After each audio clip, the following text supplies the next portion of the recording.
Warlord, Saga of the Storm, Into the Accordlands, Story number 15, The Ascension, by Robert Denton. In the mountains of Iharaget, amidst the crags and sheer cliffs, lay an ancient stone fortress. Its strong ramparts encircled the keep like massive arms, its lime and mortar joints streaking across its surface like veins. Below, the valley was home to the castle's serfs. They went about their days with little thought of the Duke or his keep, but if the fall brought a plague wind, or their livestock died for no reason, or if any ill fortune befell the servants living in the shadow of the mountain, they would look to the mountain stronghold and whisper. They would whisper rumors of Duke Krishor. He consorts with Grimfey, he flies through the air at night, or that he was a puppet thrall to Lord Belasco these last 20 years, and that is how he came to find himself a lord. Duke Mortis Krishor stalked the battlements, frowning. Still a strong warrior in his 88th year, his pale skin and dark hair were typical of Deverenian nobility. Most would think twice before crossing him. Rumors swirled regarding his relationship with Lord Belasco. The Duke had been an unlikely choice for the mountain fortress 20 years ago, and time hadn't revealed an obvious justification for the appointment. But if his fellow nobles assumed Duke Krishor enjoyed Lord Belasco's confidence, so much the better for him. Just thinking of Belasco made Mortis shiver. The pocket of his tunic held the missive from his lord, a response to his quest for aid. Lord Belasco's orders were clear, and the cost to remedy Duke Mortis's plight obvious. The Duke pressed on. In his hands he held the small jeweled casket, inlaid with platinum.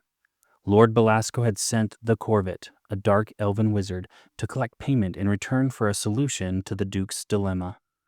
The Corvet made Mortis more uncomfortable than Belasco. The Corvet had a way of staring through you, the way a man might regard ants. Pausing at the threshold of his receiving chamber, Duke Mortis steeled his resolve, checked the casket one last time, and pushed forward into the darkened chamber. The chamber was lit only by torchlight, and grotesque shadows danced around the walls. Mortis glanced around the room. He didn't see the Corvet, but he felt certain the creature was here, watching him. Lord Mortis, the voice came from everywhere and nowhere. Whatever it was, the Corvet was completely enshrouded. Where is it? Without answering, Lord Mortis strode to the dais and deposited the casket. He turned his back and walked as deliberately as he could across the room, sitting in the high seat and doing his best to appear unconcerned. He heard a faint, almost imperceptible sound of the rustle of robes before the Corvet appeared, almost seeming to materialize out of the darkness. The elven mage seemed to glide towards the casket, its face blank, enigmatic. The Corvet opened the casket, and for the first time, Mortis saw the creature's eyes gleam. The casket closed and disappeared into the folds of the Corvet's robe. You did well to reach out, Lord Mortis. Lord Belasco would not want word to get out that his little lordling is unable to keep his house in order. You may take me to the boy. The Corvet was referring to his son, Lucius Krishor. Just under a fortnight ago, the Duke's son had been out on a Verdatha and had happened upon some peasants who didn't step quickly enough in the presence of nobility. When Lucius had swooped down to put them in their place, one of them had set off a snapperdon, and the Verdatha spooked. Lucius was thrown. His honor guard collected him and brought him back to the keep, but he had a gash in his face, and one of his legs was snapped. His left arm was immobile, seized up into a fist clenched close to his chest. Lucius's survival put the Duke in a bad spot. He was in no position to disown his son and choose another heir. His position at court was too precarious. But Lucius was in no position to remain heir in this state. His stomach tightened at the thought of presenting Lucius at court. Mortis hated the mockery of the other high lords, and mockery would come should Lucius's mishap be discovered. Duke Mortis regarded the dark-skinned, robed elf carefully, choosing his words. How will you do it? He asked cautiously. A thin, fragile-looking hand with segmented fingers emerged from the robe. The Corvet held a small vial with a viscous red liquid contained within. This. It's called the blood of the progenitor. The oddly proportioned hand and vial disappeared again. We will fuse his blood with the pure blood in the vial. If he survives long enough for us to return the blood to his body, in addition to being healed, he will be forever changed, surpassing us both. The Corvet paused. perhaps reading the uncertainty on Duke Mortis's face. "Your request can be done. It can be done by anyone.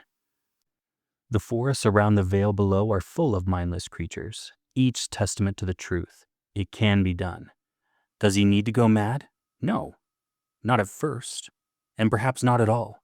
Tonight, we will end it. The Ascension will be successful or fatal, and each is equally satisfactory to our Lord." "Let us go," Mortis said simply. Leading the corvette out of the reception hall, they made their way through the labyrinthine halls until they reached a round ceremonial chamber wreathed in torchlight. From the far end of the chamber, 2 blood magi appeared, silent as the grave. "Bring him," Mortis commanded. The 2 magi turned and vanished into the adjoining room. Mortis heard chains rattling and flesh scrabbling on stone. An unearthly howl filled the night air. The rattling of chains grew louder, and the magi returned. Between them was a hunched figure, haggard face framed by unkempt hair, half leaning on the chains attached to his manacled wrists. The gash across his face was poorly healed in spots, and still open around the eye, which was missing.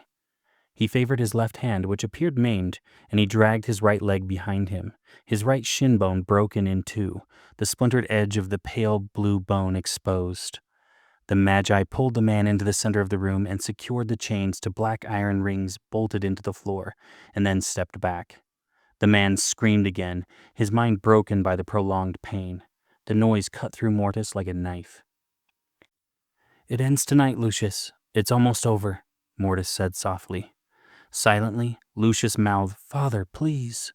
Flecks of spittle were the only evidence that Lucius was trying to speak. Mortis turned away, unable to look at his son. The corvette turned to Mortis, an evil smile splayed across its face. Its thin, spindly hand appeared from the folds of his robe, and it made a sharp, cutting motion. Mortis instantly felt warmth, even in the cold night air. There was a gasp, and the magi both fell dead, their bodies collapsing on the stone floor. "No witnesses. Dead men are better at keeping secrets," the corvette said simply. "You don't have to stay for this." He was completely unmoved by the state of the air. "You have nothing to contribute." "I will stay to see that you keep your word, and either transfigure my son or snuff out the life of the miserable wretch that remains bound to this plane." Lightning flashed in Mortis's eyes, and he was surprised at his boldness. The corvette turned away. "Very well, stand back." The otherworldly hand relaxed, palm up, the small hairs covering the chitinous fingers standing straight up.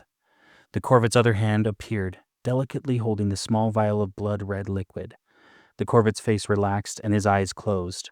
The vial shook slightly and then shattered, the red liquid growing in form and substance as the droplets floated in the air, forming a mist that hovered above the corvette's outstretched palm.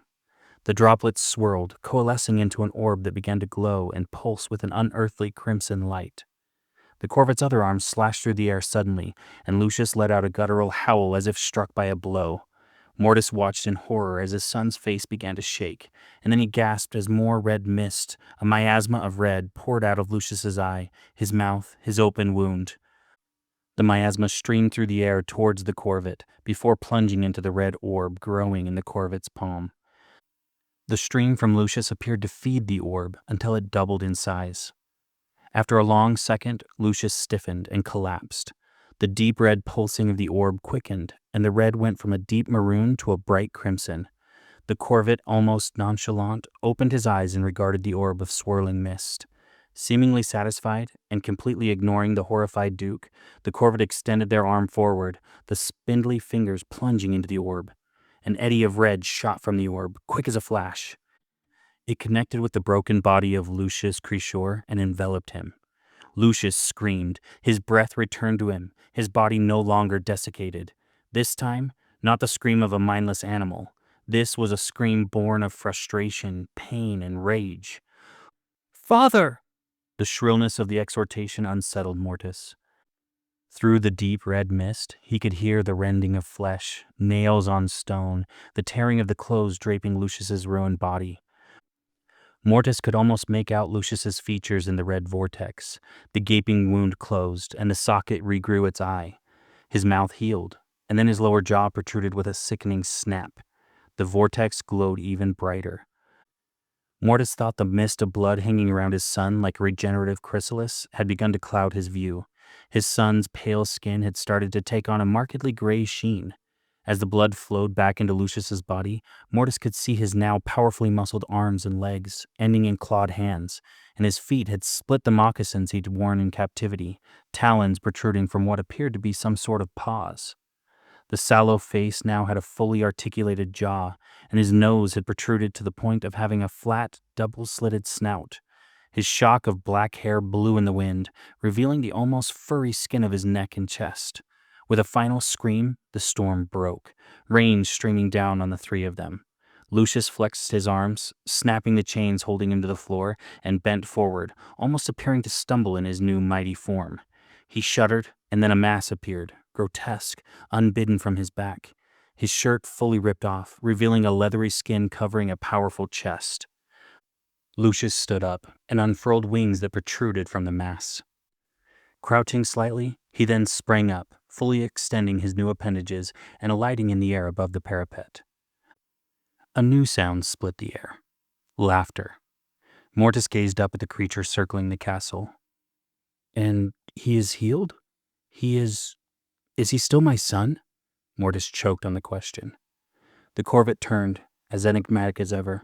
"He is still your son. He remembers himself, and he will return once the shock wears off. You should wait for him here. This is where he will return." The corvet turned towards the door to leave.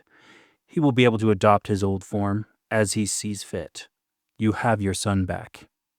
Mortis stood in the center of the room, his head tilted towards the night sky, trying to track Lucius's movement. He didn't even realize the corvet was gone. He was ecstatic. His son was back, his shame forgotten. No one would know what had happened, and Duke Mortis would one day leave a castle, lands, and title to future Duke Lucius Creshore. The Duke squinted, looking up into the night sky. As the night waned and dawn approached, the corvet stalked through the halls alone in the dark, his task complete. He thought leaving the Duke alone to wait for his son was fitting. He briefly considered telling the Duke of the Night Flyer's hunger, but thought against it. Either Lucius would feed before returning to the castle, or after. It made no difference. Either served its purpose. Thank you for listening.